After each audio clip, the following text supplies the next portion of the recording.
Okay, good evening. My name is Sharice Vickers, and I am the Executive Director of the City of Newburgh Industrial Development Agency. Today, I am holding this public hearing to allow citizens to make a statement for the record relating to the involvement of the agency with a proposed project for the benefit of 191 Washington Street, LLC, a New York limited liability company, which I will refer to as the company. The project consists of the following. A, the acquisition of a leasehold interest in approximately 40,000 square foot parcel of land located at 191 Washington Street in the city of Newburgh. The construction of 2 new buildings totaling approximately 70,000 square feet to consist of 12 residential units and commercial spaces, including the offices and a farm brewery. I think it's more than 12 residential. It's like 70 residential, right? Yeah, that wasn't right. 70 residential units and a commercial space, including offices, a farm, and a brewery. The acquisition and installation therein and thereon of related fixtures, machinery, equipment, and other personal property I collectively refer to as the project facility. B, the granting of certain financial assistance with respect to the proposed project, including potential exemptions from certain sales and use taxes, real property taxes, real estate transfer taxes, and mortgage recording taxes. And C, the lease of the project facility to the company. I will provide general information on the agency's general authority and public purpose to provide financial assistance to this proposed project. I will then open the comment period to receive comments on either the proposed project or the financial assistance contemplated by the agency. Legal authorization and powers of the agency. The provisions of Chapter 1030 of Laws of 1969 of New York, constituting Title I of Article 18A of the General Municipal Law, Chapter 24 of the Consolidated Laws of New York as amended, and Chapter 577 of the 1982 Laws of the State of New York as amended, codified as Section 913 of said General Municipal Law, authorize the agency to promote, develop, encourage, and assist in acquiring, constructing, reconstructing, improving, maintaining, and equipping furnishing of manufacturing, warehousing, research, commercial, and industrial facilities, among others. Purpose of this hearing. Pursuant to the New York General Municipal Law, prior to the agency providing any financial assistance of more than $100,000 to any project, the agency must hold a public hearing. The proposed financial assistance to be provided by the agency with respect to this proposed project may exceed $100,000.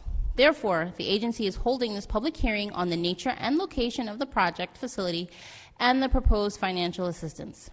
After consideration of the application received from the 191 Washington Street LLC, the members of the agency adopted a resolution on November 21st, 2022, authorizing the executive director of the agency to conduct this public hearing with respect to the proposed project.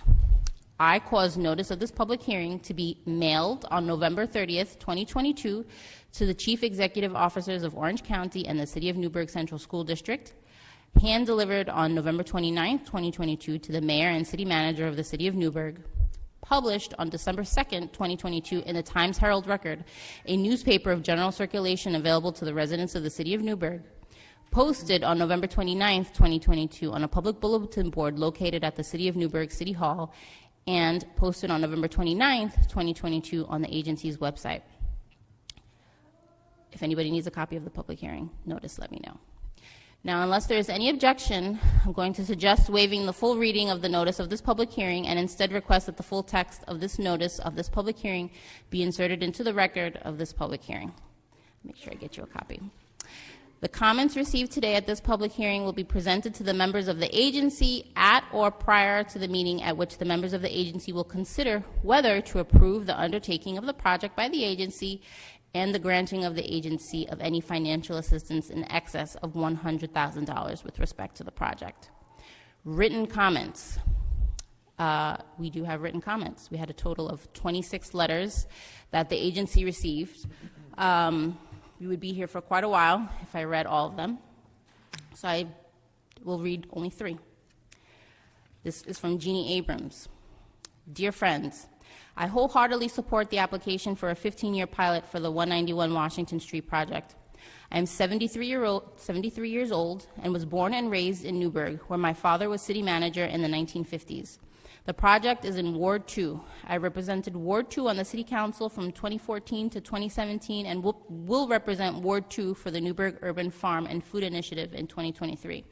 I walk the project perimeter in all weather, picking up as much trash as I can and talking to the folks who live on William and Washington Streets as I go. I mention all this to say that I know Ward 2 very well. When I was a child, the project neighborhood was a home to a vibrant Jewish community with 2 kosher meat markets, a thriving synagogue, a kosher delicatessen, and dozens of families whose kids went to our public schools and whose parents worked in those markets and other food stores, gift shops, clothing stores, ice cream shops, tailor shop, hairdresser, and barber shops nearby. For the past 150 years, the city has reaped 0 taxes from the ground on which the property is proposed because it was a non-tax paying school before it turned into the vacant, trash-riddled eyesore we see today. How short-sighted it would be for our IDA to say, Newburgh will only take $3 million in taxes during the 15 years of this pilot, so let's reject it, thereby killing the development. Instead, let's continue bringing in $0 and 0 jobs to our city.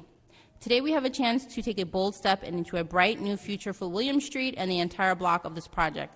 Since the duty of the IDA is to help produce a solid, long-term tax base for our city, I am hopeful that you will greenlight this exciting, game-changing project by granting this pilot. The sad decline of William Street over the past 5 decades was due to poor city planning and not to the people living there. Please do not let my neighbors down by missing this opportunity. Sincerely, Jeannie Abrams. The next letter is from Emily Garcia Otero and Jason Otero. Dear Ms. Vickers, my husband, Jason Otero, and I are the owners of Art and Anthropology, a Newburgh-based design studio, and co-founders of Newburgh Creates, a newly formed integrated arts program. We are writing in support of Sisha Ortuzar and the Cooney family's proposed development of 191 Washington Street. We're unable to attend the scheduled public hearing today. However, Jason previously shared our support while attending a hearing in 2022. In addition to being a local Latino business owner, we are both active PTA, PTG members within our children's NECSD schools and serve as mentors for the NFA internship program. Jason is also an NFA alum and a current Newburgh Arts and Cultural Commission board member. Our professional experience with Sisha began as commercial tenants within the Wireworks development on South William Street in 2020. Because of this first-hand experience, we believe the development team for 191 Washington Street will deliver on their aim to renovate and create new spaces that are in harmony with their neighbors and consider everyone involved. Wireworks' positive co-working environment, shared amenities, and variety of rental options provided the perfect solution for our business to grow within Newburgh and transition into investing in a historic building on Broadway and Carpenter Avenue. As our primary contact, Mr. Ortuzar was responsive to our requests and as an avid supporter of building relationships within the community through volunteer opportunities and community events.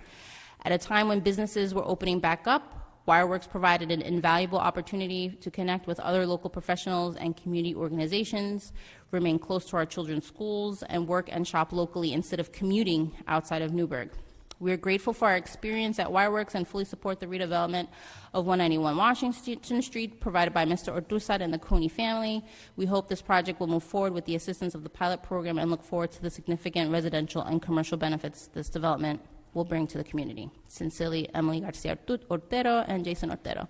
And as the last letter I will read,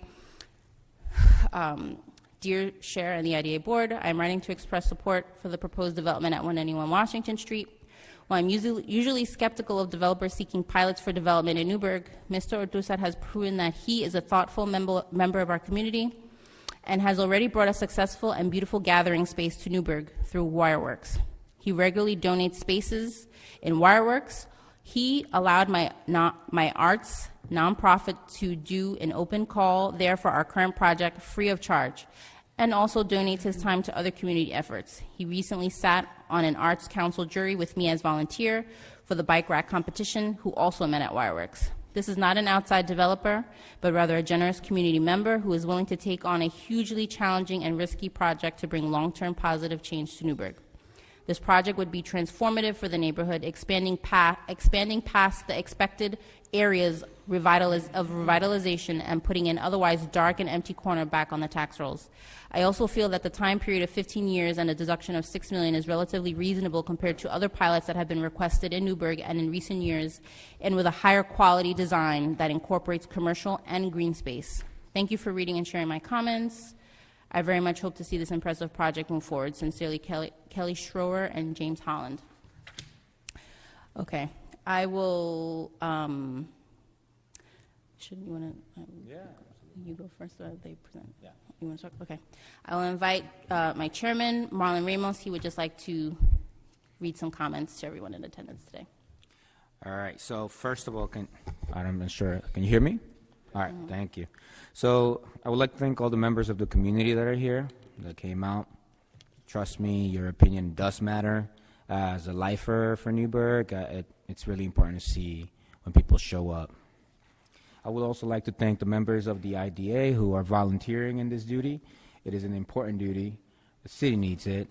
So thank you, and thank you. Okay? So a few things as these type of projects come up in the city of Newburgh. So some thoughts come up for me. So I felt like I needed to share it in a public forum so that they're out, right? So I've been in the IDA for over 5 years, maybe a little bit longer. I can't remember exactly. It's been a while. But I would say for the first 3 years, we didn't really see a whole lot of activity. And frankly, even though maybe the city of Newburgh has some projects, or maybe us, the IDA, may have some projects in the pipeline, we don't have a whole lot of a history of success in the city of Newburgh. And what I mean by success, I mean large, impactful businesses, maybe entrepreneurs that are coming in here looking for Newburgh as a proving ground, right? Where they can develop and bring jobs or bring housing, whatever it is that they're looking to develop. As I travel up and down the Hudson Valley, which I love the Hudson Valley, I see other towns and cities reshaping, and I think we're lagging behind. So I think, and I believe that to make changes for the better, some sacrifices must be made, right? And some of these sacrifices are tough decisions. I personally believe that some of these tough decisions should have been made in Newburgh 15, 20 years ago so that we wouldn't have to be facing them today. But just like anything that you push far enough behind or to the side, at some point you have to face it, right? But here we go. So not sometimes, but actually when we look to start businesses, people spend tens of thousands of dollars before, or even sometimes more, hundreds of thousands of dollars before they even get their first sale. People that go and get an education, they spend tens of thousands of dollars before they cut their first check in whatever career they're looking to embark. So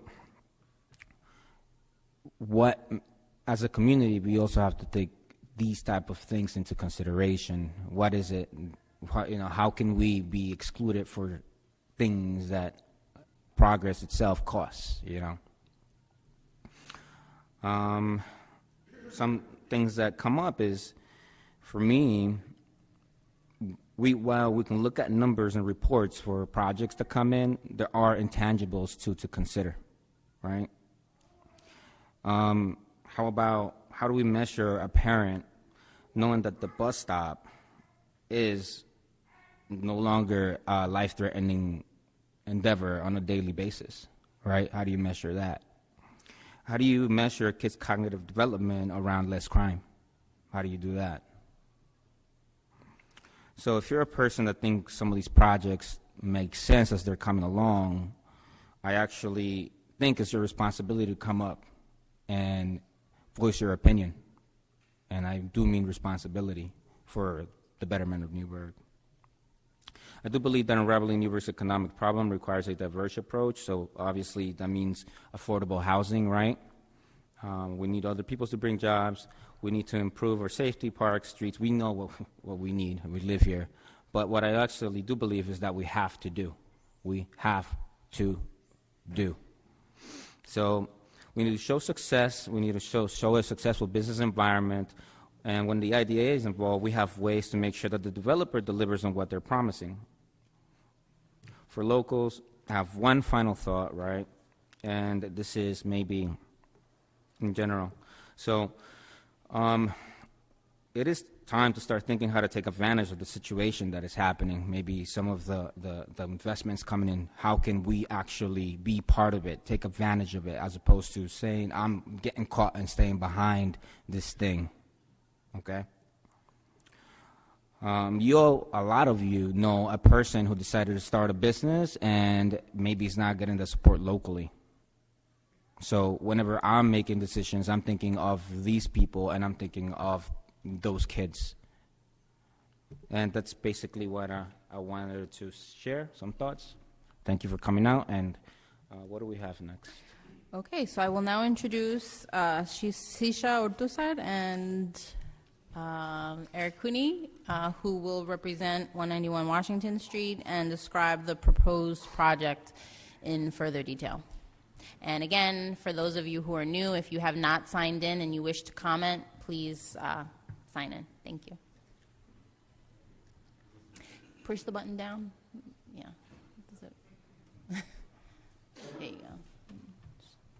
Hi, so I'm Sisha Ortuzar, and I am going to be talking a little bit about our project today, and as brief as I can, try to communicate as much as we can.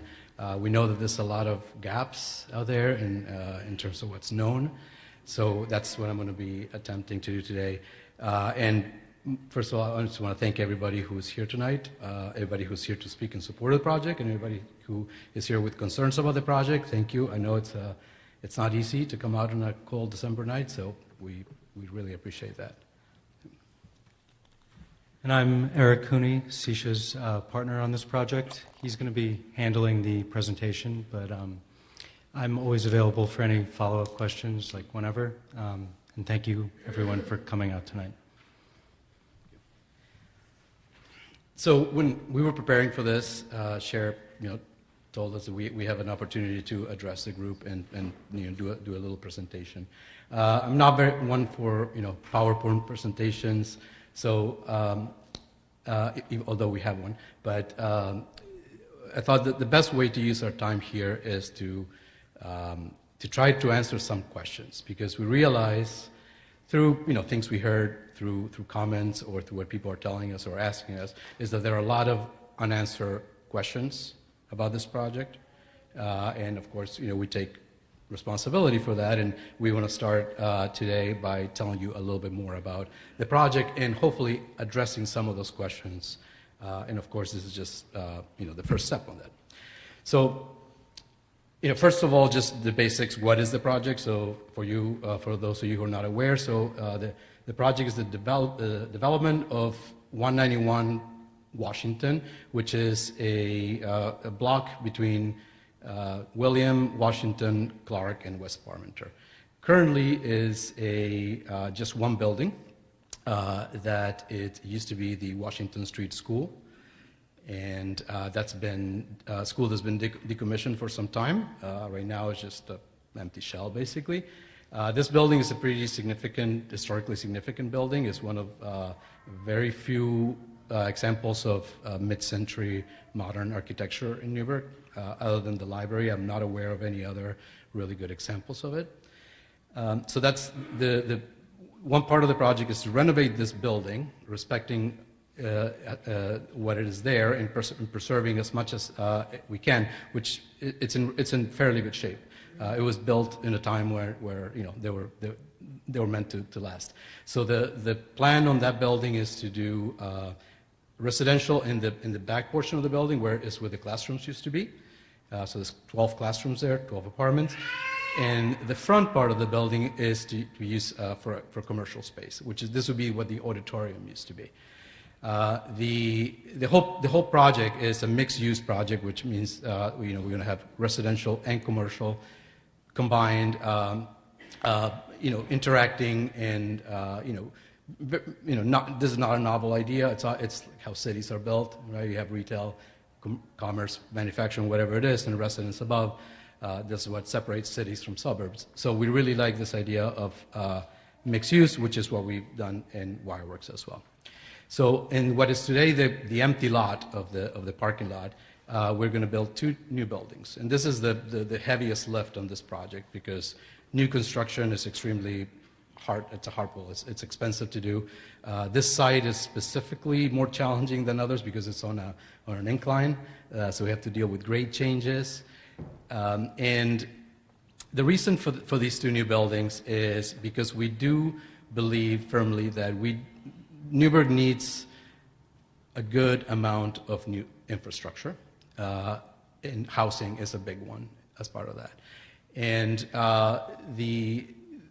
if we're going to when we set up to do this project, we realized that if we're going to do it, we have to do it in a way that's impactful.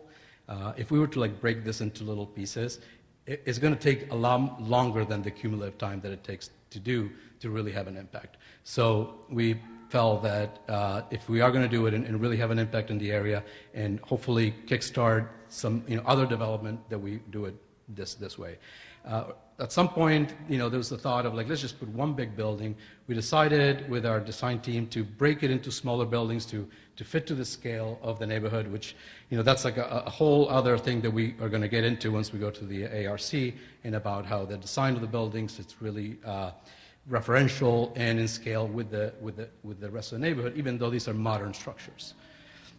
And so we have 3 buildings in the site, and now by doing it this way, we create this greenways in between. So there's kind of like a pedestrian street through the project. So you could be coming from William Street and turn and cut through the greens, the Mews, and go onto Washington. And this is an open public green space. It's not going to be fenced in. This is just like a small little urban park. It's not huge. It's not going to have a feel for people to play sports or anything like that. It's just for sitting, shade, and just people to enjoy the other aspects of the project, which we'll get into in a minute. Here you can see kind of talking about the challenges of building on a site on grade and how we have to scale down from William Street down to meet to Clark. So there's quite a bit of engineering that's going to go into that. But we have a good plan there. And there, what you see there is some tables and seating that are going to be for some of the businesses that are part of this complex, but also there'll be picnic tables and other tables for anybody to use. Okay, so we, like I said, we're going to answer some questions, but we figured that we would structure this as an FAQ. Even though we don't have an official FAQ, this is what we think are, from what we're hearing, the most common questions that are hearing. And by far, the brewery is the big one, right? Why a brewery? Why do we need another brewery? Who wants another brewery? I mean, I'm totally aware of how ridiculous it sounds to do a development and put a brewery in it. It's straight out of Portlandia. I get it.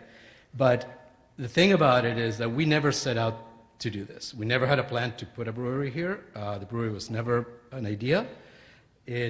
What was really important to us is to find businesses. And there's something very specific and peculiar about this structure. So some of you, I'm sure, have been inside this building. So the front part that is on Washington is the old auditorium, right? So it has 23 high ceilings, glass all around it. It's a very unique space. It's beautiful, but it's not very practical in terms of what do you do with it. You cannot subdivide it. So it has to be something that needs a lot of space. And it's also like a very impressive space that you wanna take it in. So then go back a few years when I was first working on Wireworks. I came across a couple of folks, Sylvia and Nate, who are here with us today, and they have other jobs. They are not brewers. They have other careers, but they have done a lot of work in their life too, and they know that what they want to do is to start a brewery, and it's a very small. I think they even call it a nano brewery. It's not even a microbrewery. But what impressed me when I met them is how compelling their thought process was, how thoughtful their business plan is, how realistic it is, and why they want to do this. So through the years, we stayed in touch, and I tried to find them a spot here in Newburgh, which I'm going to let them tell you about this, but they decided that Newburgh is the place where they want to open a business. They live in the Bronx currently. So they decided that Newburgh is the place. So I tried to find a place. It never worked out because a brewery requires some very specific spatial needs. So it needs height. The tanks are high, are tall, and it needs a very strong slab floor because the tanks are very heavy. So it has to be a strong slab without a basement. It's not easy to find that unless you go and build it from scratch. So we showed them this, and they were. I think they saw it right away that this was the space because not only it can fit their equipment, but it can do it in a way that showcases what they do with the process of manufacturing right in the middle, and that's why we have a brewery. So we never wanted a brewery specific. We didn't, nothing against one, but this, it could have, if they could have been making cookies or sandpaper or whatever it is. But what we knew that we want here is, first of all, somebody who is, wants to take a risk in Newburgh and spend their life savings and move their family here and open a business in Newburgh. And what's even better is that it's a manufacturing business. It's not just selling little things or big things or whatever it is, but it's making things. And to top it off, the fact that it has an interaction with the public, it really hits a lot of spots. But at the end of the day, what's special about them is that they want to be here, they want to do this with us, and to us, that's the most important thing. So that's why a brewery, not because we thought we needed one, although I'm sure that there's a lot of data out there or stories. They can tell you some about how a city of this size can support several breweries. But that's beside the point. The point is that we want manufacturing here, even if it's a small scale, and we want people who believe in Newburgh. So I'm going to introduce that to you. So I just wanted you to meet them, and come on, because this is who they are. This is they're committing to being here. We're not, this is not our idea. We're not bringing some, this is not, even though, Nate is a dude with a beard, it's not a dude with a beard type of thing. But anyway, so just, go ahead, say hello. Hey, how's it going? I'm Nathan Maury. This is my wife, Sylvia. Hello. We're Snowfall Brewing. Do you want to start? Planning. We're Snowfall Brewing and Planning. We have been together for 21 years. I'm born and raised in the Bronx, Puerto Rican. Myself, Vermont. Born in New Hampshire, raised in Vermont. We met in college 21 years ago. We have been together ever since then, brewing for the last 10 years together. And we're passionate about our relationship like we are with the brewery. So we're hoping to make this happen, and we need your support. And if you have, I know you have a lot of questions, a lot of resistance, shaking your head. And I know a lot of people have questions, but this is what we're here for. And we came across Sisha in 2020 during the pandemic, and he was looking for a space, and I'm like, why are you looking for a space when there's a pandemic? Like, no one's gonna go drink beer. And he's like, no, we can do this.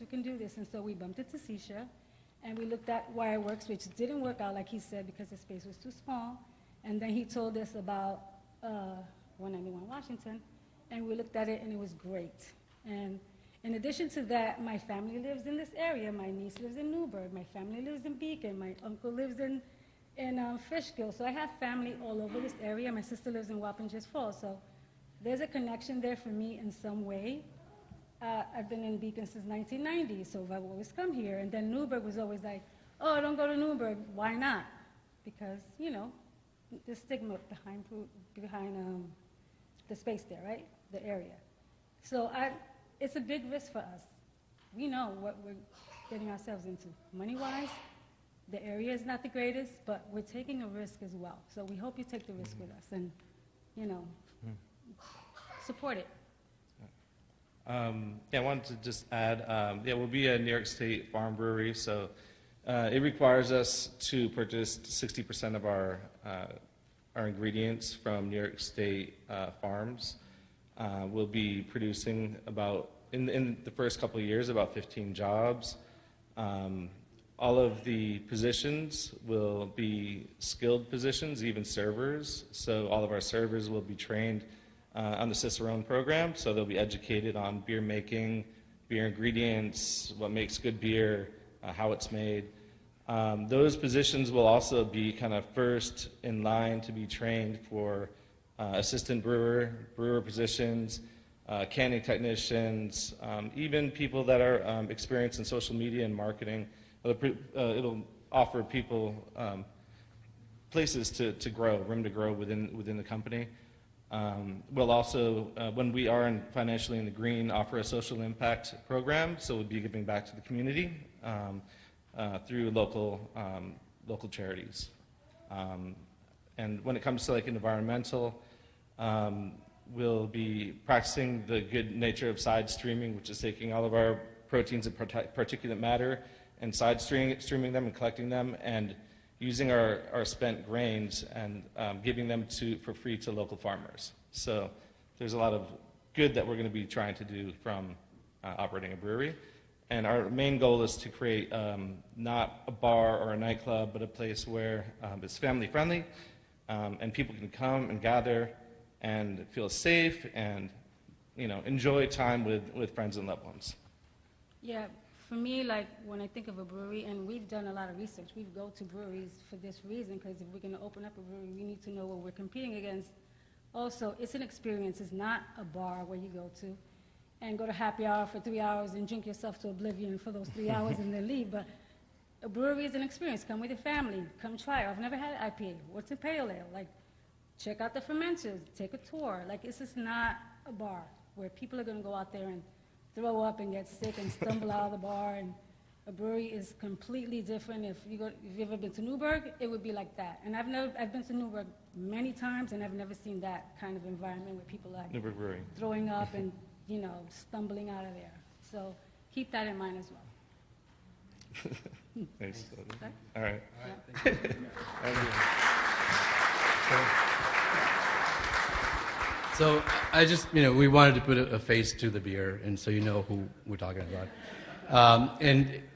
Sorry, we're not going to take this much time with each question. This is it's a hot topic, so I just want to properly go into it. Go back. One last thing about this part of the building that it's not shown here, but there's an area of this building that faces the Muse, the Greens, that and also faces the brewery on each side. So where that brick wall is right now. That we're going to build and outfit 2 kitchens there that are going to be, because you might be aware of this, that as a brewery, they are required by the SLA to serve food. They're not restaurant people. They don't want to be doing that. So instead, what we're going to do is build these kitchens and offer them for local restaurant operators who might want to use them, whether it's somebody who already has a restaurant here or a cart or a food truck or just like a table in the park. My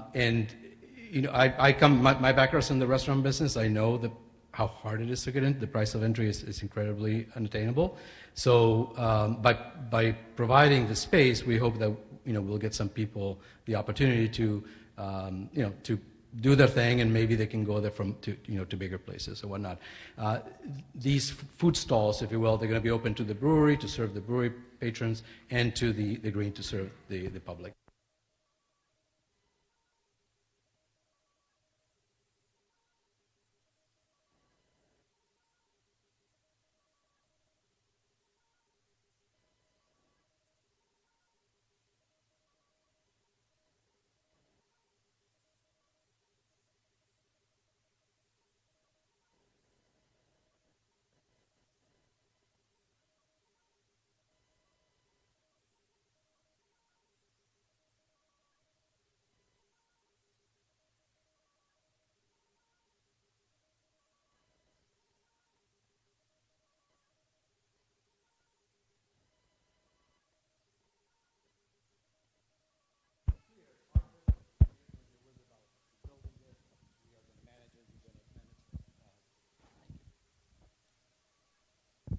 we're going to manage the community and how it interacts with the, is that working? Yeah, with the larger community. But we are not the ones who are going to, just like we're not doing the brewery, we're not going to be doing the food store or any other business that there is. We need business people who have an idea and the wherewithal to make it happen to come here. So and it can be from the outside, it can be from the inside. If it's from the inside, even better. Why would we not want that? So this is another one. It's a big one. Why not keep it a school, make it a community center, or something like that? Well, it's just that's not our job. We that's the job of government. We're a private entity. We can't bring back the school. Okay. So we can bring back the school. There's been some thoughts, some ideas about a daycare. Daycare can be, it's a great alternative. It's a great use. If somebody wants to do a daycare business, we would, very much would like to be talking to them. But, keep in mind that, when you talk about school, community center, these are either government run things or non-for-profit, and we're neither. So I'm not going to sugarcoat the fact that this is a business, and these things don't fall within what we can do. Okay, so this is a question that I've heard a couple of times, like, why do you want the city to fund your project? Which is why we're here. The answer to that is we don't. We're going to fund this ourselves. This project is projected to cost $25 million, and we are going to raise that ourselves with variety of lending options and investments. So the city is not writing a single check to get this project done. It's on us. What we're here today to ask for is a pilot, which is something different, and it's related to, I'm sure you're by now well aware of what a pilot is, but what we need help with is to be able to build this and open it and run it in a way that is actually feasible. And the reason we need that is because the way that taxes are allocated, it's based on an assessment system that is upside down. So this building, if we didn't get a pilot, if we did this project, our tax bill would be $500,000 on the first year. And then, the way that these things go, you could grow at about 2% a year. We're about $700,000 by year 14. So even if we wanted to do that, it doesn't work, because I can guarantee you that that money, this thing's not going to produce that money. So the reason we need the pilot is because we are dealing with an assessment that is not, and this is not meant to be a criticism of the assessment process. I know that's another complicated thing. But the way that assessments work is that a building that is the same size and next to another one, just because it's new, is going to be assessed at a much higher price. So there are buildings in the city of Newburgh that are many times bigger in terms of square footage, that are in acres and acres of waterfront land. You can figure out who I'm talking about, but that are assessed at a third of what this is. So this would be the highest assessment of any project in the city of Newburgh. So since the taxes are based on an assessment, that's what we have to ask for this, because that doesn't work. So that's why. So we're not asking you to fund this. We're not asking you to write a check. We're asking you to help us with this mechanism that exists to deal with this assessment issue.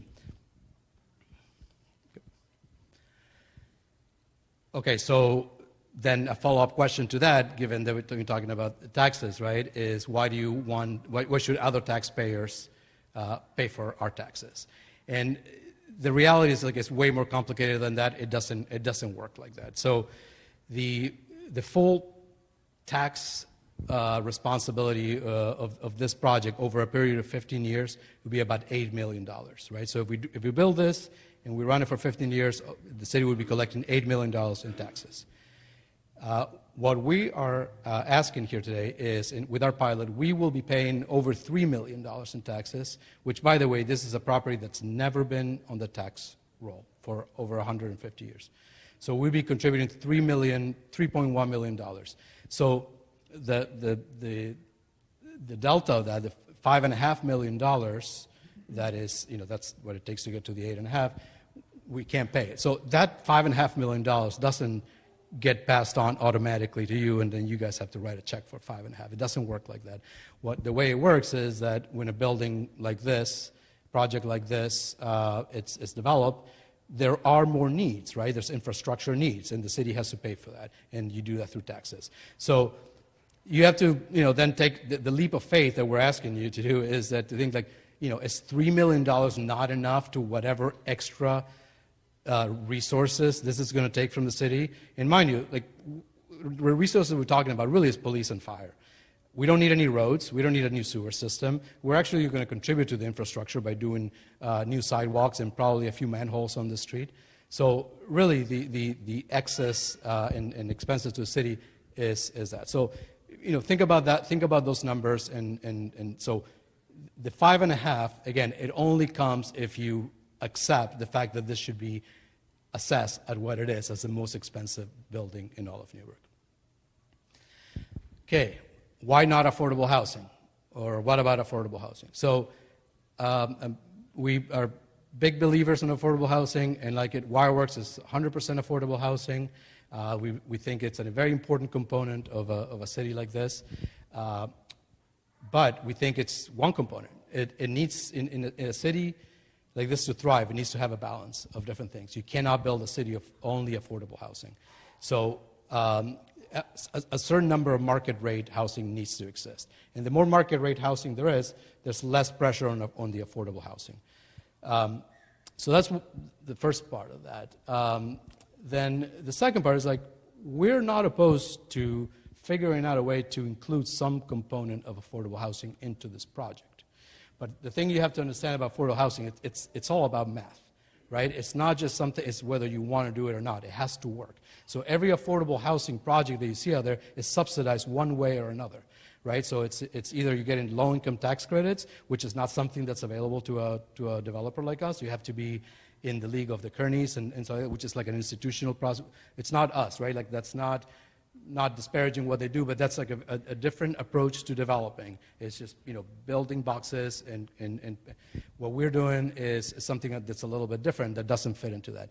Another option for affordable housing is something called the Small Business Participation Loan Program. This project is too big for that. So we're kind of in this middle area in which the only option is to do something in which, if we can come to terms with the IDA and the city and work out figure out a way to provide some affordable housing. We just need to figure out how to pay for it. That's what I'm going for. So we're for it. The math has to work. And this is not your problem. This is ours. But I'll tell you, and I know that everybody tells you the same thing, but I think these guys can attest to it because they've seen the numbers. This is a very thin margins project. We're doing this because we believe in Newburgh, and it's a bit of a passion project. Like literally, probably take the money, put it in bonds or something else, and make way better returns. So there's not a lot of money here to work with. So we're not opposed to it. We just got to work it through. So who is this for? Is this for the people in Newburgh? Is this for the community? The answer is like, this is for whoever wants it, right? It doesn't have to be for everybody because not everything has to be for everybody. There are things in Newburgh that I support as good for economic development that I don't think are for me, but that's okay. Like the waterfront has some great restaurants and bars. I just don't, that's not my vibe. So but that's okay. I think I'm glad that we have the waterfront. It attracts visitors and dollars and sales tax and all those things. But what I'm going to for is that just because this is not for everybody doesn't mean that it shouldn't happen. So who is this for? For anybody who wants to live here, who wants to work here, who wants to get a pupusa here, or wants to get a beer, or wants to sit on the bench. And if it's not for you, that's fine. There's other things for you to do. So the jobs. Are these jobs going to be for the people in Newburgh? Are you going to go outside and hire? We know where that's coming from because there's some things that might make you think that.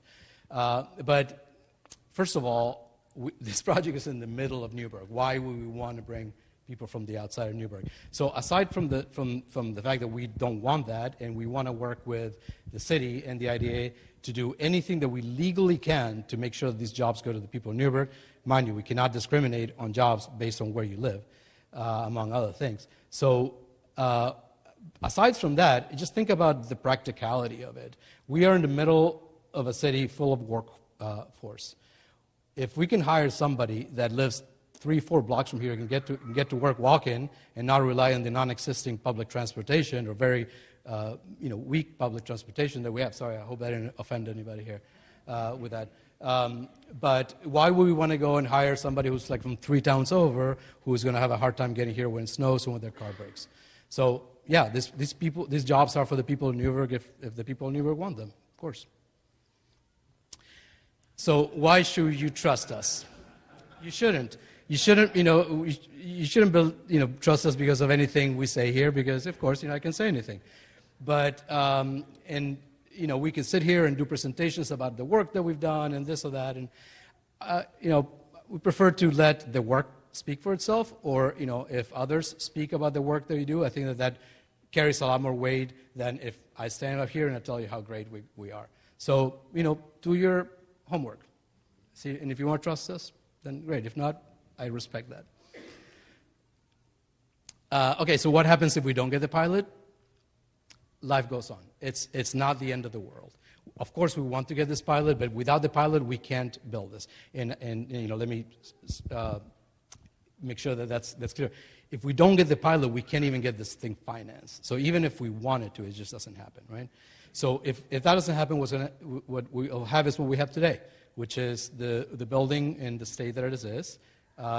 It's likely going to be used for storage, and the parking lot will likely be used as a parking lot for however long it takes for either the assessment system to change or interest rates to come significantly down until a point in which we could make the project happen without a pilot.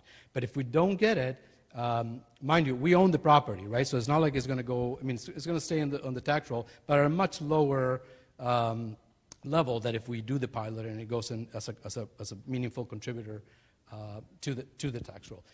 As far as what are we going to do? We'll just figure out what else to do. It's not if at the end of the day if Newburgh doesn't want this, we'll just have to accept that and move on. And that's it. Sorry if it was long-winded, but.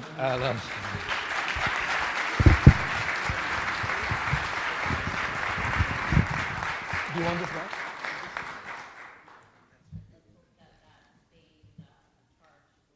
I'm going to turn it off. So thank you.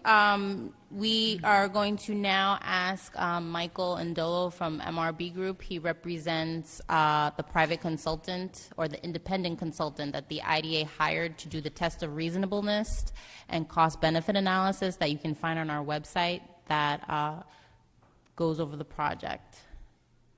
And I'll leave it to Michael.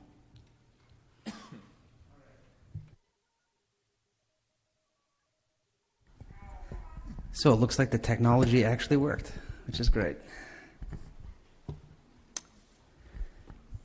So I'm Michael Ndolo from MRB Group. My company works almost exclusively with public sector clients, cities, towns, villages, you name it, counties, and we do municipal consulting. The bulk of it is engineering and architecture, and I'll introduce the company a little bit more, but I just want to start off by saying that my perspective, I'm not working for the developer. I'm working for you, the public, for you, the IDA board, for you, the city, and to give you a financial perspective about some of the things that you just heard from the developer, but we did our own independent analysis to arrive there. So like I said, the company's been around for almost 100 years now. The Smarter Local Gov division that I work for has been around since 2010. We have about 25 people, work all over upstate New York and all different communities. And we, amongst other things, support community planning and economic development.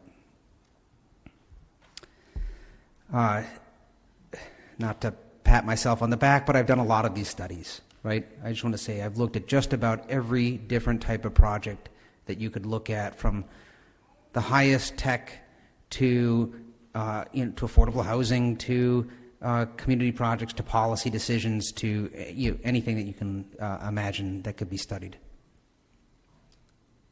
And I think I'm up to about 400 studies now. So the two analyses that I'm going to talk about are going to sound similar, but there is a distinction. One is the test of reasonableness findings, and the second is the cost-benefit analysis. The test of reasonableness we'll start with. What is it? The test is looking at whether or not the incentive that the developer is looking for is needed for the project to be successful. And to say conversely, is the assessment too generous? We're asking that question. We want the inducement to be necessary and to be no more than what is necessary, right?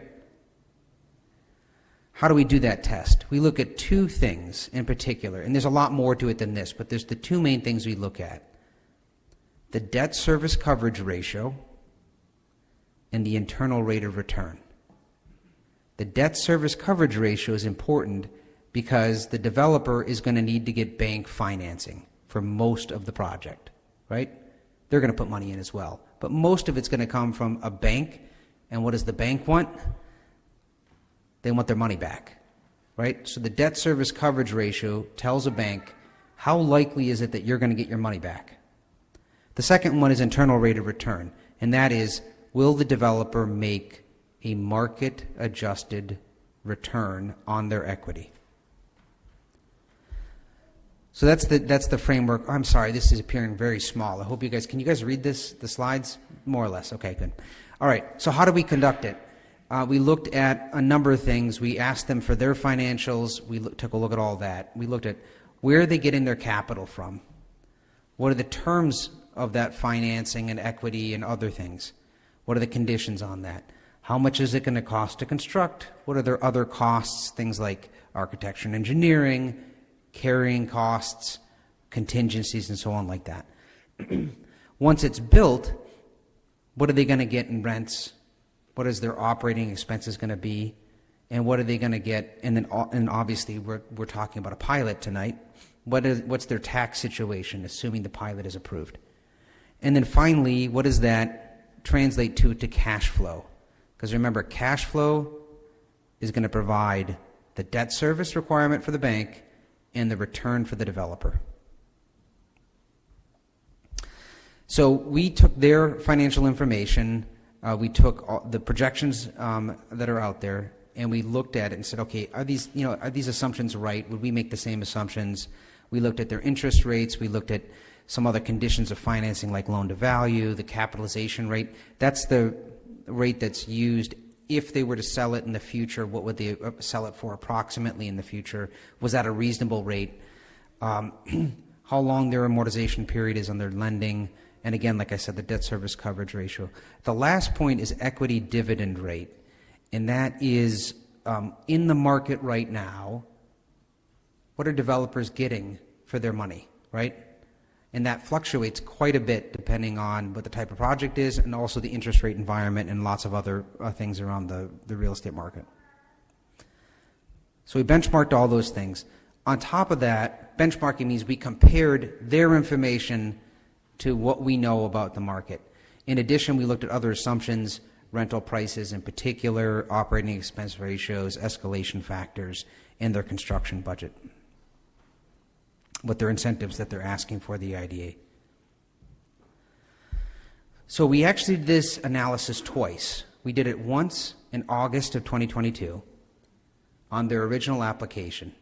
And since that time, their application has been amended. A number of changes have happened, a number of changes to the assumptions. I list them out there. And so we conducted a second analysis to verify our findings in October of 2022. A slight change to the assumed assessment. They had to change their financing structure because it wasn't likely that they were going to get financing under the original capital stack, a small change in the project cost, and a relatively small change to the abatement schedule they were proposing for the pilot. So we're almost done with the test. Just hold on for a second, all right? We did compare. We did all this analysis, and then we looked at what are the equity dividend rates out there. They range from about 6% to about 14%, so it's a wide range, and the average is about 10.5%. We looked at their return on equity based on their financials, right? The money they have to put in and the money they get out of it. And so our conclusion is that the requested assistance rather, which is the sales tax exemption, the mortgage recording tax exemption, and the pilot abatement that they're requesting, as amended, provides the developer a reasonable, but not excessive, right, a reasonable return, and the debt service coverage ratio is adequate for financing, okay? So in sum, we said this deal appears to be fair and appears that a bank would be willing to do the deal, okay? So that's it for the test. The cost-benefit analysis is now looking at what do you get, what are you giving up, right? That's from the community's point of view. Assuming that this is a deal that needs to be done, what do you get from it? So this is another one where we have to make a bunch of assumptions and we have to look at it. And again, I apologize for how small this is appearing. I'll read out some of the numbers as we go here. We have an estimate of local construction spending. And this is at the county level. We said 25% would be spent locally being the county. That's during the construction period.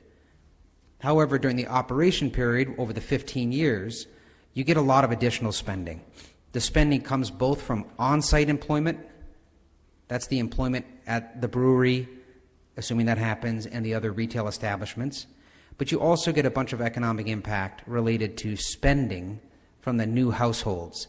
If you expand your resident population, you have more household spending, and therefore there's some jobs associated with that. So what the tables say, and again, I know it's very hard to read, during the construction period, we would assume 41 local jobs on site. And then due to this economic multipliers, I'm sure a lot of people have heard about it, which is spending that happens between businesses, you get a few extra jobs. So we're estimating roughly 53 jobs during the construction period. During the operations, that 15-year period that we're looking at, we have 35 jobs on site. That's the commercial establishments and the effects of the new household spending, plus these indirect jobs, these multiplier jobs. This is when a business buys from another business in the city, or one of the people working here goes out and buys groceries or goes to the doctor or whatever it is, right? There's additional rounds of spending. A total of 47 jobs over the 15-year period, making about $2.8 million. So those are the economic benefits from the project. An even harder table to read is the proposed pilot schedule, but as you can see, the pilot schedule phases in over the 15 years. By year 15, we are at 100%. We will note the property has historically been tax exempt, right? So it hasn't produced any property tax to date. The pilot abatement would allow for the payment of $3.1 million of tax over the 15 years, right? So roughly, on average, roughly $200,000 a year. That is money that the city's not currently getting. City and school district, of course, right, are not currently getting. We do calculate a cost, but I want to caution everyone about what this cost means. The cost is $5.5 million. That is the amount of the abatement. And the reason why I caution people to think about cost is this money's not out there, right? It's not like you're going to get this money. This is only the money that is being abated, right? If we assume that the project does not happen, if they don't get the abatement, then there is no $5.5 million that's being foregone, right? Does that make sense? Okay. All right. So the fiscal benefits we have on the table to the left, we have a little bit of construction spending that generates a little bit of sales tax, but most of it is during operations. You get some operation period sales tax, you get some operational period retail sales tax, and then most of it is under the property tax revenue. So total tax revenue coming off the project over the 15 years of about $6.3 million. The exemptions, you have the sales tax exemption on construction materials, the mortgage recording tax exemption, and the pilot exemption. And that totals a little bit over $6 million of total exemptions. Of that, 5.5 is the property tax exemption. But keep in mind, it's not like this money's out there that you're going to get that this is taking away. This is the amount of the abatement, right? Full tax versus abated tax. So this is not coming out of anybody's pocket. This is the amount of the proposed abatement. And this is a summary table with, unfortunately, even smaller numbers. And what it shows is that you have a tax benefit to tax cost of roughly 1 to 1. Okay, it's 0.99, but 1 to 1. But if you add in all of the other benefits, the wages being paid and all the other things that are happening, you're at about a 9 to 1 ratio. So that is the cost benefit, and I believe that's the last slide. You're welcome. Okay, thank you. So, the part where everybody's here for. Thank you for the presentation. I will now open this public hearing for public comment at 6:33 p.m. By way of operating rules, I will call on those who have signed up on the sheet. If you wish to sign up and you have not, now is your opportunity. Let me just read a few of the rules that we're going to go by in this period. Please keep your comments to, let's say, 3 to 5 minutes each, so that way all those who are present today may have a chance to comment for the record. If your comments mirror those of someone who has already spoken, you may wish to indicate them and relinquish the podium to another speaker so that all views represented at this hearing may be heard. When everyone has had the opportunity to speak, I will conclude this public hearing. A record of this public hearing will be prepared and reviewed by the members of the agency in connection with the agency's consideration of the proposed project. Again, the purpose of this public hearing is to solicit public comment. We are not here to answer questions. However, we will, in the course of this public hearing, consider questions if we have the information to answer the questions and there is sufficient time to consider such questions. I will now ask if there's anyone in attendance who wishes to comment on either the nature of the location of the proposed of the project facility or the proposed financial assistance being contemplated by the agency with respect to the proposed project. For the record, please state your name and indicate your comments on either the proposed project or the proposed financial assistance being contemplated by the agency. As a courtesy, we're going to call on any elected public officials to comment first, and Marlon will handle this part of the hearing. All right, so the first, Anthony Grice. I really hope that that mic works. If not, then, we'll figure something out for the corner. Okay. Is it on? Is it? No, it's off. Because it's being streamed as well, so. Thank you. So Anthony Grice, Councilman at Large for the City of Newburgh. And so I first want to state so that it's clear that I support this project. And so I want to thank the IDA for the job that they have been doing and are doing. I want to thank MRB, very great report. I want to thank CESHA. We have had some friendly conversations, and just recently we had some intense conversations. But when I have those intense conversations, it's because I'm trying to look out for the best interests of the City of Newburgh residents. And I believe that this project does that. I just want to clarify that, CESHA and I, we're not on the same page when it comes to the assessment and what he's comparing that to, but he's very well aware of that. But when we give this pilot, that won't matter because the amount that he'll be paying in taxes, it's just going to stay at that steady rate, that whatever is agreed in that pilot. And then I just want to state because, a few people will come to us. First, let me go back. The city council does not make this decision. This is an IDA decision. They are their own board. They have their own rules. So this is the decision that they will be making. A very tough decision, and whatever decision you make, I will respect. But for property taxes in a pilot, the way it works is we actually subsidize that.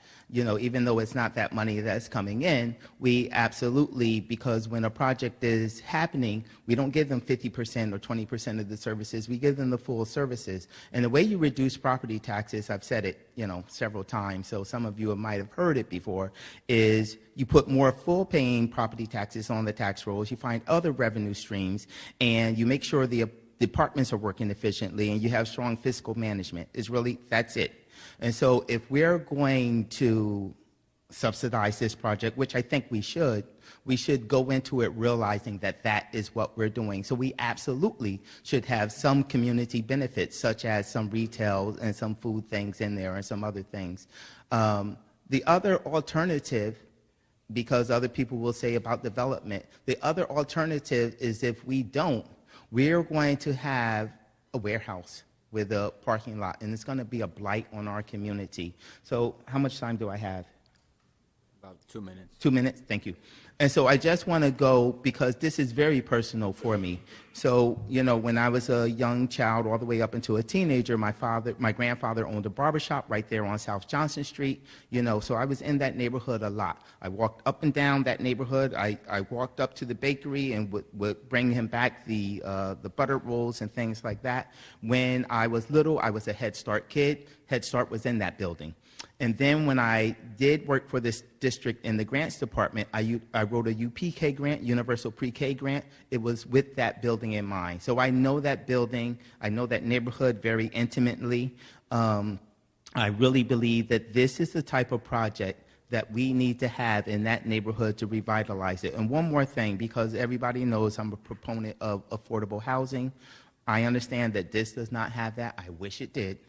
But when you look at the numbers, it really, really just doesn't work for that. And there are other things, and I'm here guaranteeing you that there are other ways that we could put affordable housing in and around those areas. But we do, I think as Sisha mentioned, we do need to have some mixed income housing. And then this, my final point is this has mixed use as well.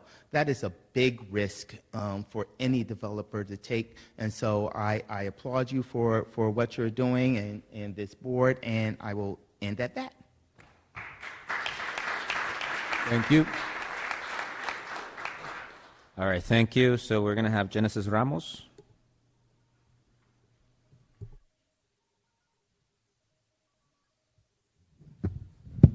Okay. Good evening, everyone. I'm going to try to, okay. Good evening, everyone. My name is Genesis Ramos. I'm a lifelong resident of the city of Newburgh. I'm an Orange County legislator, and I very proudly represent parts of the city and town of Newburgh.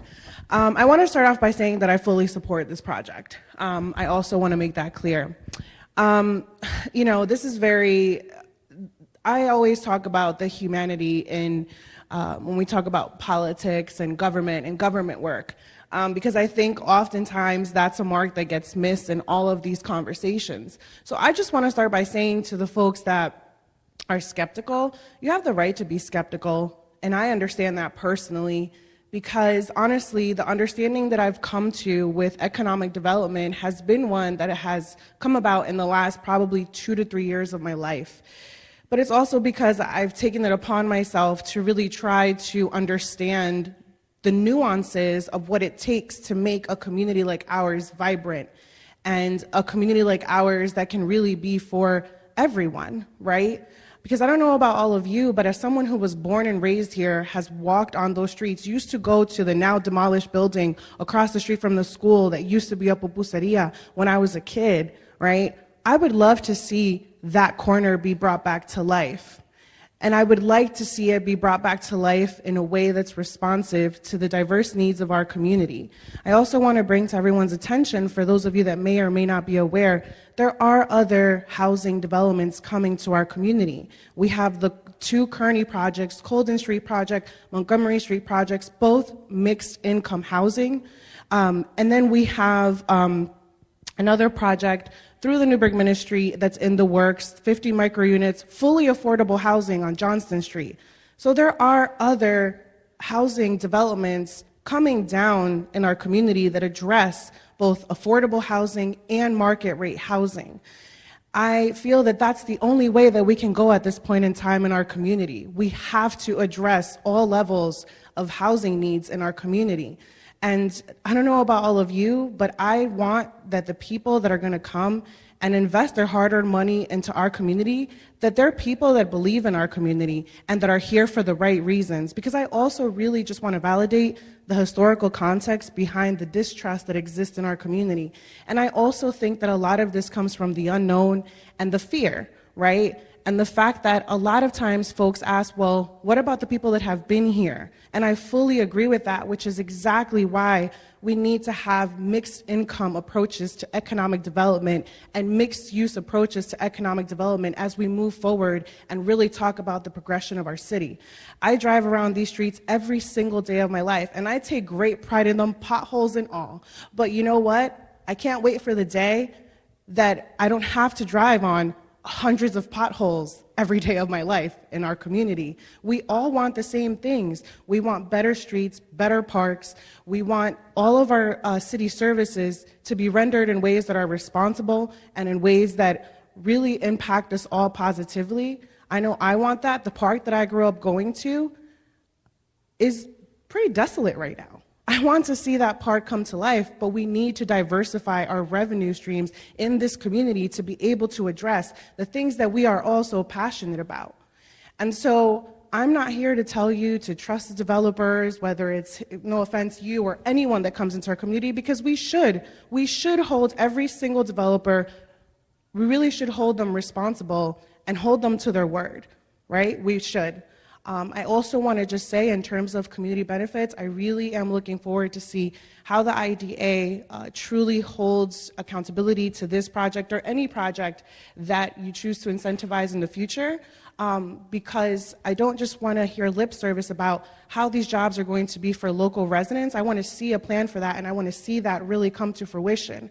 I also, with construction, are these going to be union jobs?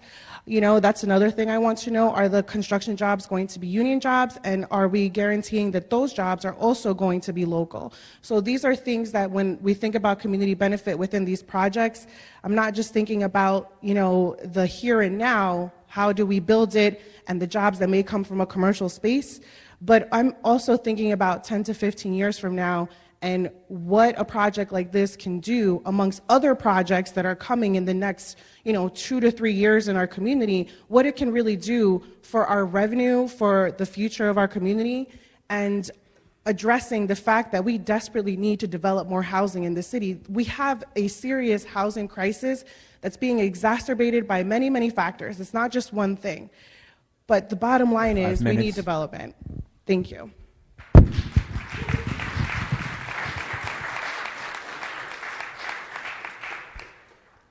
Thank you. So next, Giselle Martinez.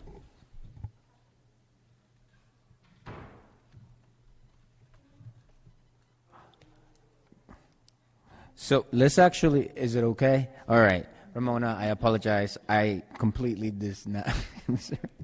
Thank you so much for patiently waiting. Not so great. Good evening, everybody. It's great to see everybody coming out to learn about this project. My name is Ramona Monteverde. I am the council ward rep for Ward 2, and that is exactly where this project is going. And I, too, support this project. So there's not much to say after Genesis. I'm in 100% agreement about what she talked about in terms of economic development. We've been hearing a lot lately, the council members have been hearing a lot about economic development in the city of Newburgh. It's sort of lacking, and we need to get creative and start doing whatever we can to support it. We have to bring development into this city. For a long time, and I think former councilwoman Jeannie Abrams said it in her letter, let's not be short-sighted. For many years, the city of Newburgh has been short-sighted with development projects that have come before the council and possibly the IDA. I support this project because of where it is and this school, right? The school has never been, as they mentioned on the tax rolls, has never paid taxes. I support the pilot, the 15-year pilot. I love your vision. I love what you plan to do in that area. This will jumpstart that area and, again, bring economic development to an area that's extremely depressed.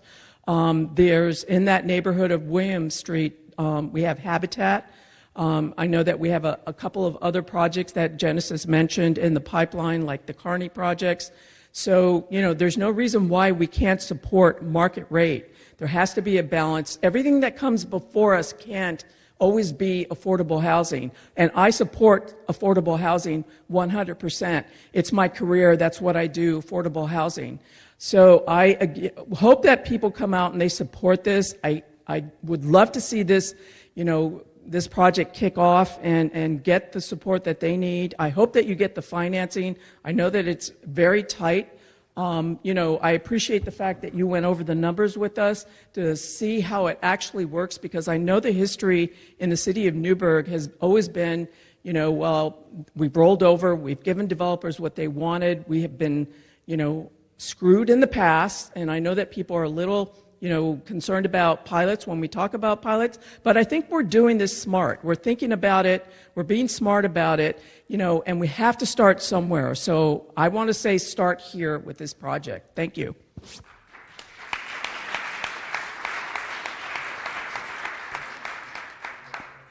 Thank you.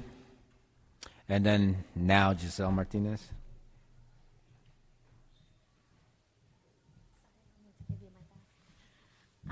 Good afternoon. Oh, good evening, everyone. I can't even tell the time because it's so dark outside. But my name is Giselle Martinez. I am the City of Newburgh council member for Ward 1, and I'm actually an alum from the Pre-K Center.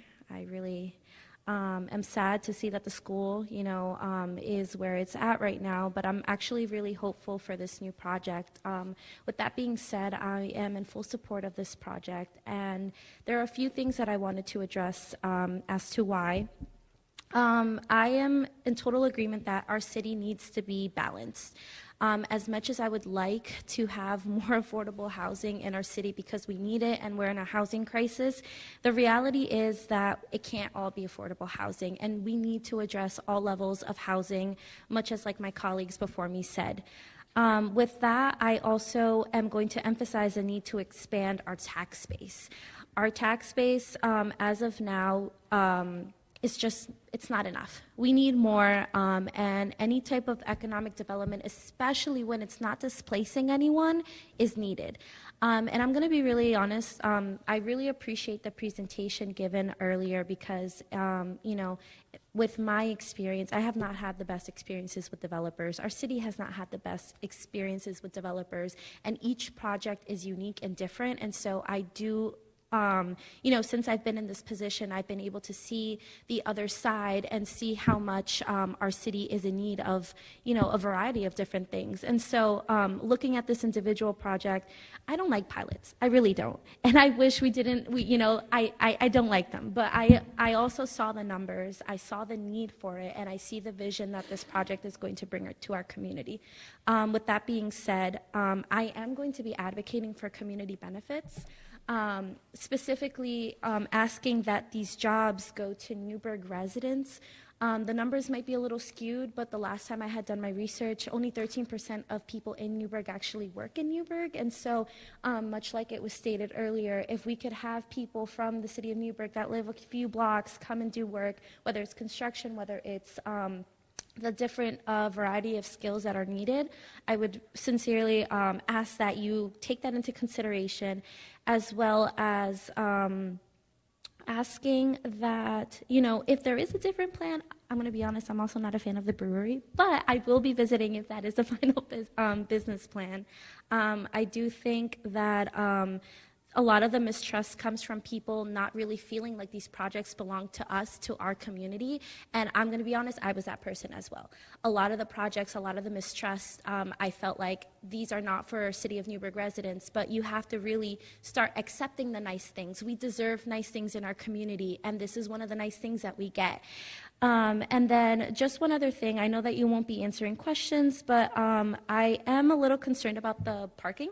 I know that street is a little narrow, and we already have like a little bit of a parking issue, and so I do want to just talk a little bit more about how that's going to be addressed. But other than that, I am in support, and I understand why this has to happen. And again, I really just want to see our city flourish, and we need more development, especially again when it's not displacing anyone. Thank you.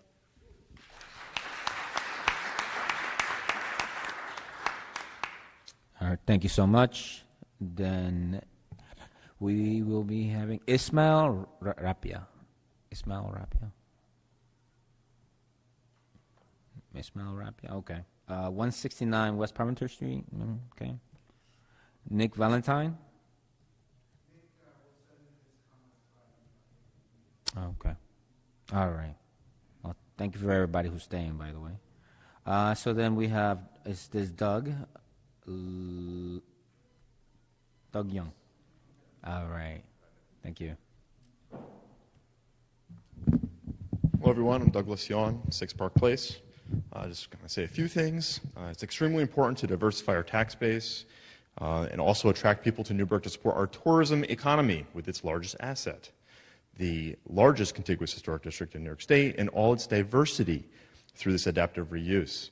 I look forward to see your complementary architecture when presenting to the ARC in your potential future. I'm aware this project is asking for more of a pilot because of the cost of borrowing for construction are much higher. This building never contributed to the tax base and in the past, and we need more projects like this one. Thank you.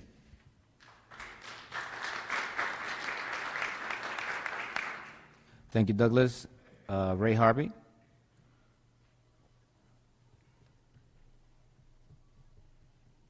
Good afternoon, everyone. My name is Ray Harvey. I live on Carpenter Avenue. I'm fully supportive of this project.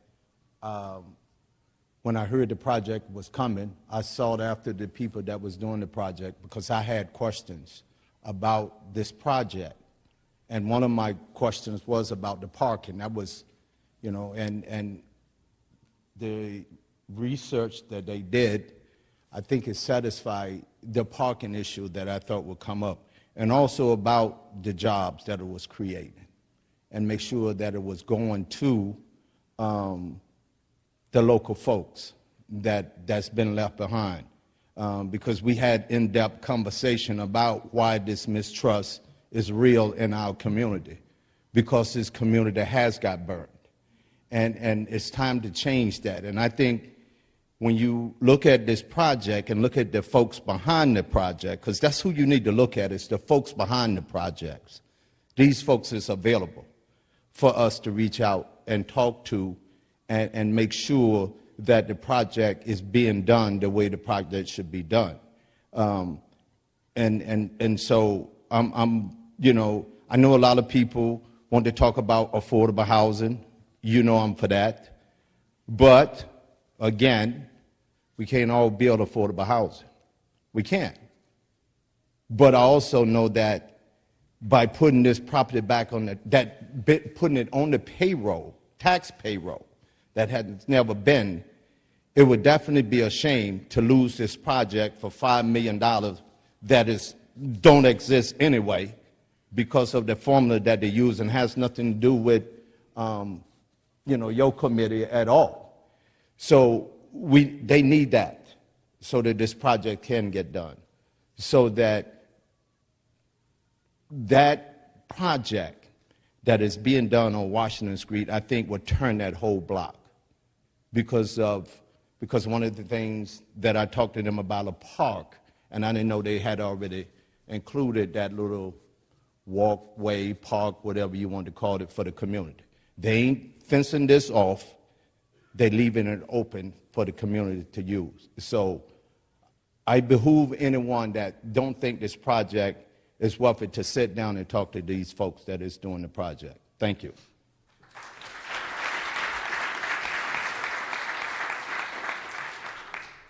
Thank you. Maggie Mayer.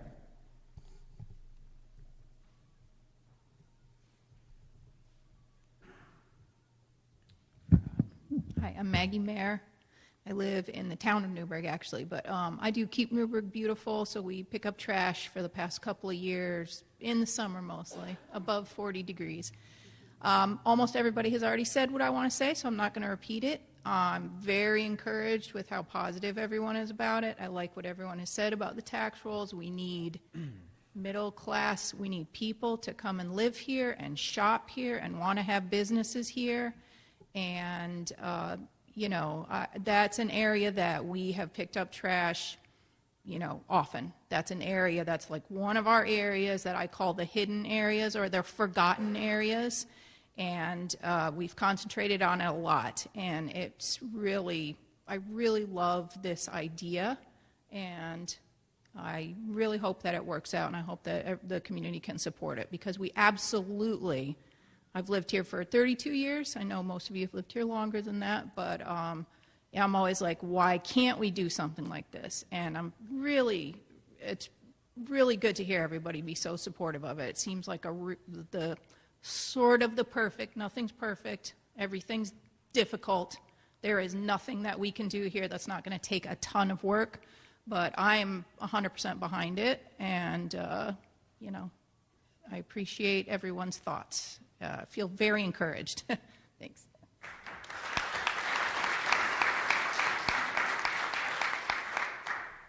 Thank you. Johanna Yon.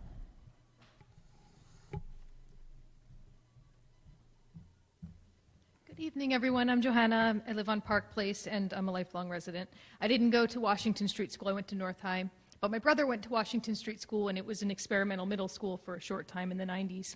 I'm sure that he and a lot of his friends, unfortunately so many of them have moved out of Newburgh. That time period in the 90s was a tough time, and not a lot of people stayed around. But I'm sure they would be very happy to see this having a new life. I won't speak to all the economics of things because it's been belabored here, but I will add that adaptive reuse is a wonderful method of historic preservation that we need more of in the city. Adaptive reuse is great for many reasons. First of all, it saves buildings like this one from the landfill. It provides 50% more jobs to local people. If you're doing new construction, obviously a lot of that can be outsourced to other parts of the country or even other countries, not in the U.S. So it's good for those reasons. It also pays more for the craftsmen because it's a lot of custom work that has to be done on the buildings when you're restoring them. And it also, contributes to the overall look of our city. It keeps the historic nature of the streets in that neighborhood. So for all of those reasons, I think that this is a great project, and we have to think a lot more about our big public spaces, our factories, how are we going to reuse them, our churches, and our schools. I wish that they had come along 10 years ago and saved the Bombville School, for instance. We've lost some of our schools, and I know we have Liberty Street School, getting restored right now. But those kinds of big spaces, schools and churches particularly, I think this is a great new purpose for it. Thank you.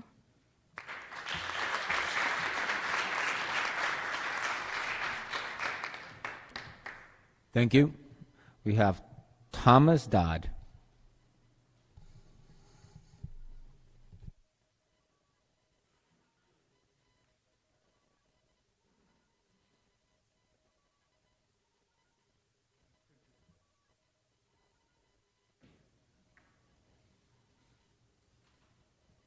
Good evening, everybody. My name is Thomas Dodd, and I will try to be brief.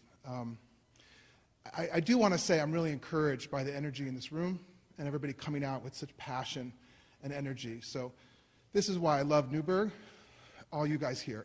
It's really encouraging and incredible, so thank you. I reside at 250 Grand Street in Newburgh, New York. For the last 25 years, I've been building creative spaces in Brooklyn and here in Newburgh. I have built over 280,000 square feet of artist studios, workspaces, music studios, galleries, and film studios, including a bar cafe. Besides building these spaces, I also developed and operated the businesses residing in them. In Newburgh, I have rehabbed and activated 9 vacant, distressed buildings since 2016. I have 3 more projects that are each approximately 30 to 40% complete, and I continue the hard work to preserve and restore them as I have others. COVID has taken a toll on my businesses, my projects, and my schedules, let alone the shortages, delays, and inflationary pressures of construction materials. When I tell you that the project needs support, this project of a pilot, I speak from experience.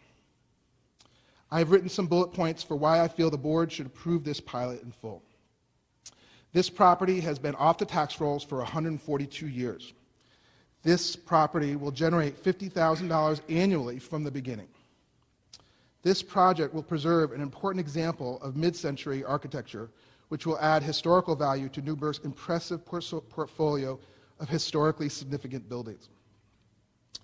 No pilot, no project. The numbers were run at 10 and 12 years, and according to its feasibility study, 15 years is recommended and reasonable. With the rapid increase of interest rates, material costs, and inflationary pressures, projects will not get built without the pilots or some form of tax support.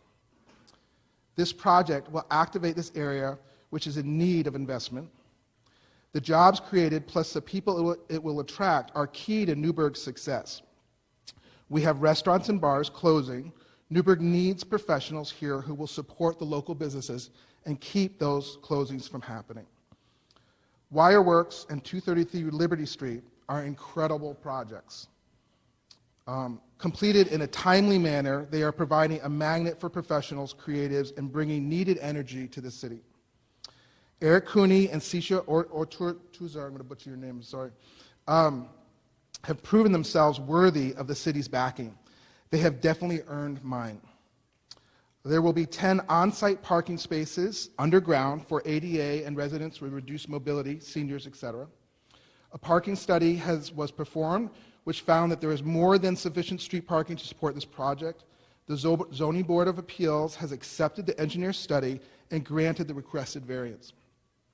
More apartments will lower the prices of other apartment units based on supply and demand.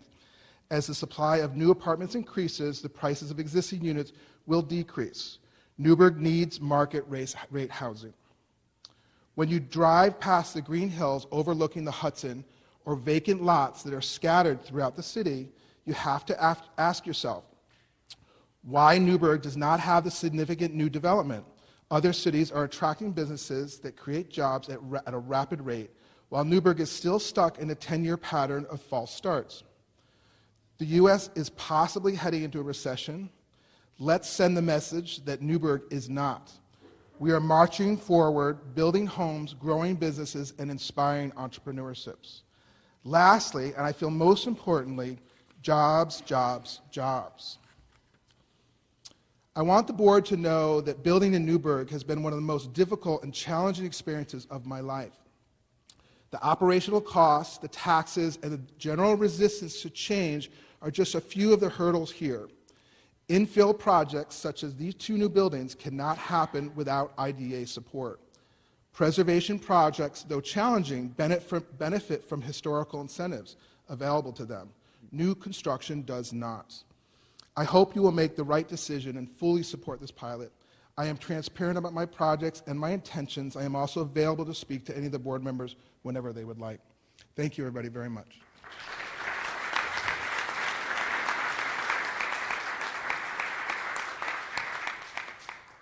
Thank you.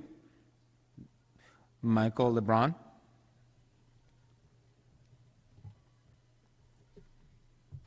Good evening, everybody. Michael LeBron. I live with my wife at 279 Grant Street. We're just moving in.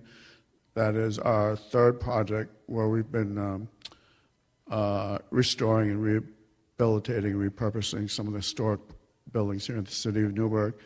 And I don't want to take up any more time myself here. I agree with much of what's already been said. I'm sure everyone wants to get out to eat dinner. So I just want to voice my support for the project generally.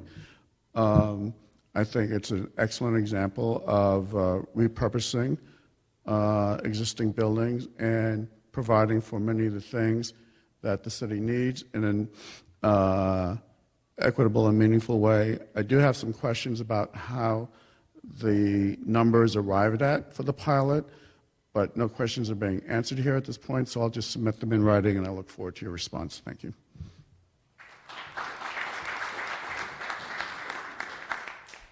Thank you. Liz Vega Lebron.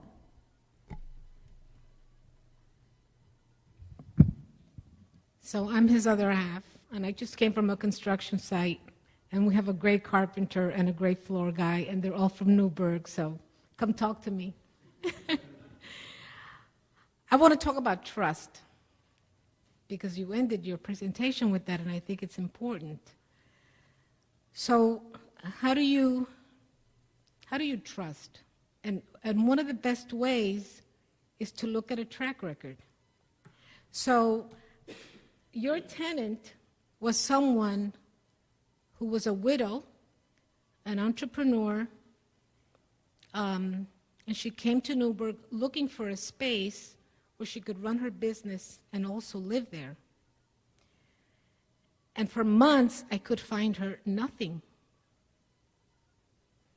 Today, she lives in your space, where she has a fantastic apartment. Her means are limited. You know, she runs her business, but it's a small business. She would not be able to do the work that she's passionate about without your project.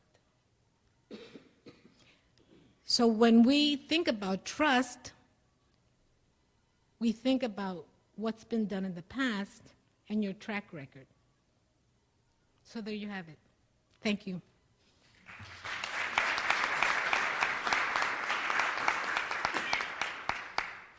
Thank you. Bill Fioranti.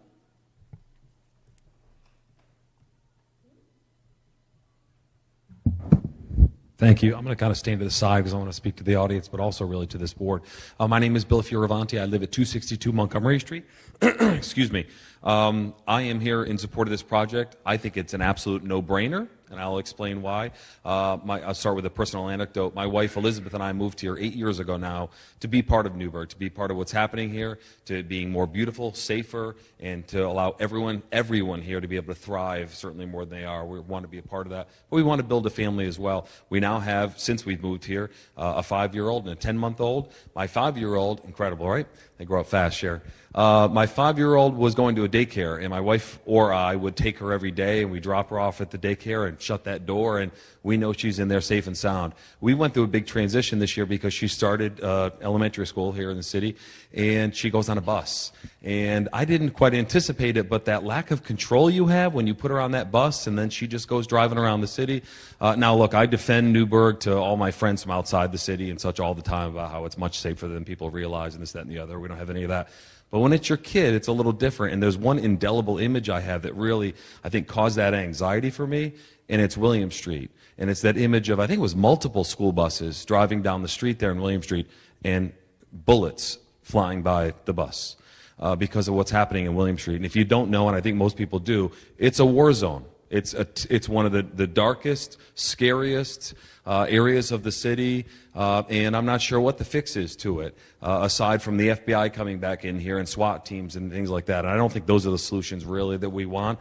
These are the kind of solutions that we want. A development like this without any other benefits. Just the fact that this happens, pardon me, Michael, just the fact that it would happen and bring this scale of development and this number of new individuals and families here and commercial activity will start to transform that whole area down there. This is the kind of project that does it and costs the city nothing, by the way. We talked about special districts, police and fire. A lot of people don't realize, I happen to be in the business, but with tax incentives like this, they cannot be exempt from special district taxes like police and fire. So they can save on all the rest of the taxes, but they have to pay full boat on all of those. So that's important to know, that they're going to be contributing towards police and fire. But for virtually no other resources from the city to have that kind of transformative experience from this development, that is why it's a no-brainer. In addition, it's an adaptive reuse of a historic building that could get torn down or just rot.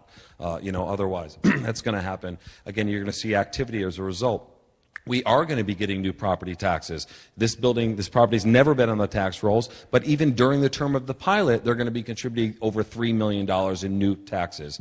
And then in other kinds of taxes, Michael estimated we're talking over $6 million. That's all without a project like that, or things stay the way they are, or if they don't get a pilot and they keep it as a little storage warehouse or something, we don't get any of that. This all happens with this project happening, and I've seen the pro forma for the financials. They've made it clear themselves. MRB, everyone else attests to it. This project doesn't happen without the incentives. So again, how could we not do whatever it takes to help make this happen? All the ancillary benefits of commercial activity, what it does, it's all gravy to us, and it's a wonderful development, and it does matter who they are. I'm glad a lot of people have said that. They are accessible. Ray made a great point. You can get to these gentlemen and talk to them. They're people that care about Newburgh. It doesn't make sense for them to do this if they didn't. So to me, I'm sorry to make it that simple. It is a no-brainer. I certainly hope you all support it. Thanks so much.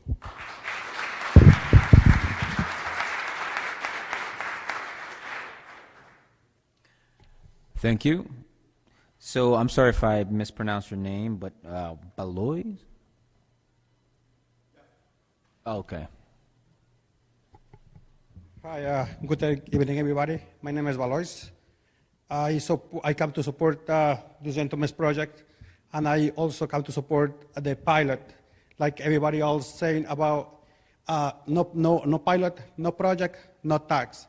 So Newburgh will not have the tax revenue and will not have the funding to be better in the future. That is all I have to say. I will not repeat what everybody says about it, but that's the reason I'm here, to support his project and the pilot. Thank you.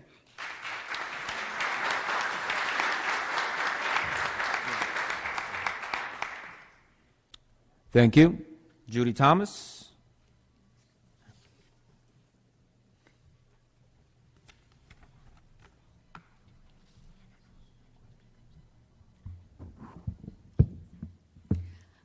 Good evening, everybody. I will try to be short. My name is Judy Thomas.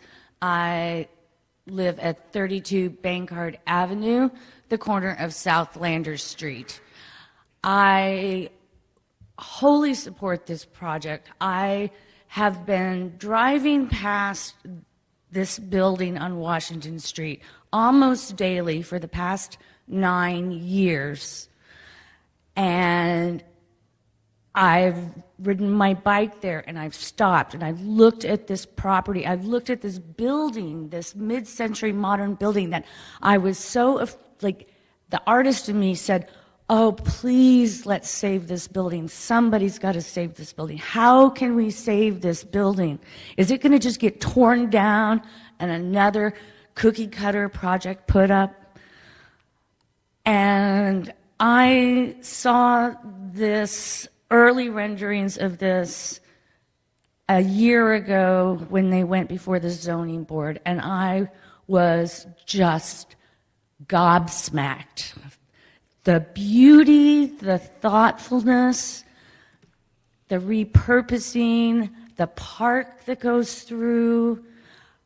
This corner is going to be transformed. And I am looking forward to it. Please support the pilot. Please support this project. Thank you, Sisha. You're a visionary.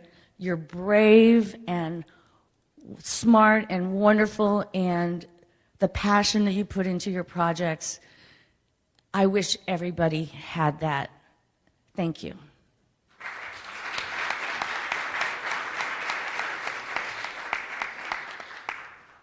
Thank you. Brian Luna.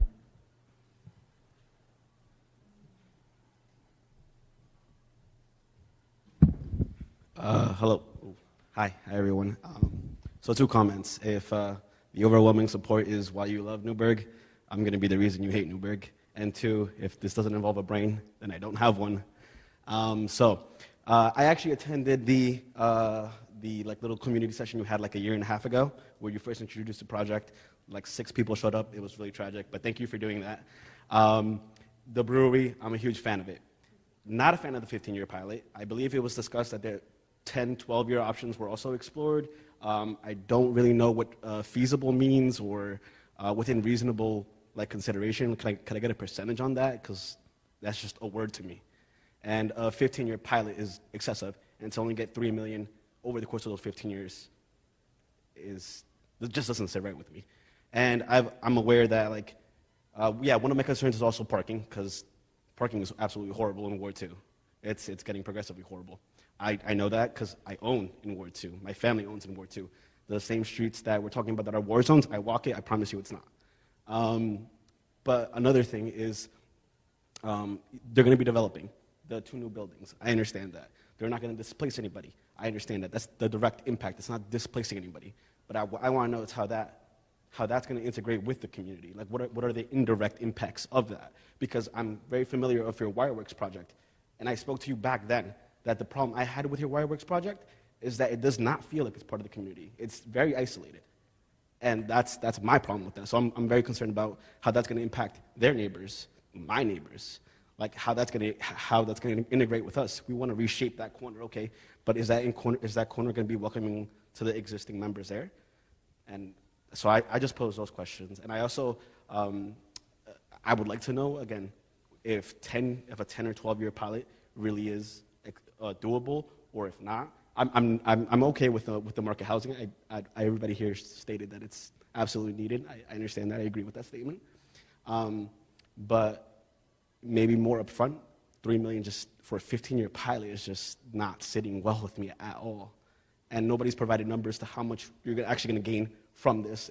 I don't know what reasonable is. I don't know what any of that means. That's not a number to me. So thank you for your time.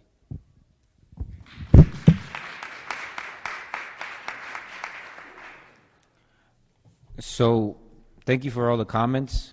What I would add to Brian and anybody that would like, these reports are public, and if you take your time, somewhat digestible. So I would invite people to go to the website, download these reports.